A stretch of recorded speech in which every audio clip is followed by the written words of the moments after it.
হাসান মাহমুদের দুর্দান্ত থ্রো, তবে মেহেদী হাসান মিরাজের একটি বলেই ক্যামেরন গ্রিনের অবিশ্বাস্য সেঞ্চুরি। প্রিয় দর্শক, কি ঘটেছিল তখন মাঠে জানুন বিস্তারিত। প্রিয় দর্শক, টেস্টের চতুর্থ দিনটা বাংলাদেশের পক্ষ হয়ে যাচ্ছে, কেননা শুরু থেকে আক্রমণাত্মক বল করে যাচ্ছে বাংলাদেশের বোলাররা। বিশেষ করে মেহেদী হাসান মিরাজ দুর্দান্ত বল করেছেন। লাঞ্চ বিরতির আগে 7 উইকেট হারিয়ে মহাবিপদে অস্ট্রেলিয়া। লাঞ্চ বিরতির পর এসে গুরুত্বপূর্ণ আরও একটি উইকেট তুলে নিলেন তাসকিন আহমেদ। তারপর ইনিংসের 88তম ওভারে বল করতে এসেছিলেন মেহেদী হাসান মিরাজ। তার দুর্দান্ত একটি বল ডিফেন্স করেছিলেন ক্যামেরন গ্রিন।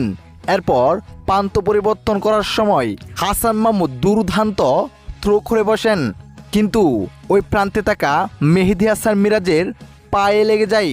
এক কথায় মেহেদী হাসান মিরাজ বলটি পায়ে দিয়ে স্টাম্পে লাগানোর চেষ্টা করছিলেন, কিন্তু তিনি যদি পায়ে নাও লাগাতেন তবু স্টাম্পে সরাসরি আঘাত আনতেন বলটি। কিন্তু তার এমন ভুলের কারণে দ্বিতীয়বার ব্যাটিংয়ের সুযোগ পেয়ে অবিশ্বাস্য সেঞ্চুরি হাঁকিয়ে নেন ক্যামেরন গ্রিন। আর মেহেদী হাসান মিরাজের এমন ভুল কোনোভাবে মানতে পারছেন না কিপার লিটন কুমার দাস। তিনিও অবাক হয়ে যান এক এমন ভুল মেহেদী হাসান মিরাজের।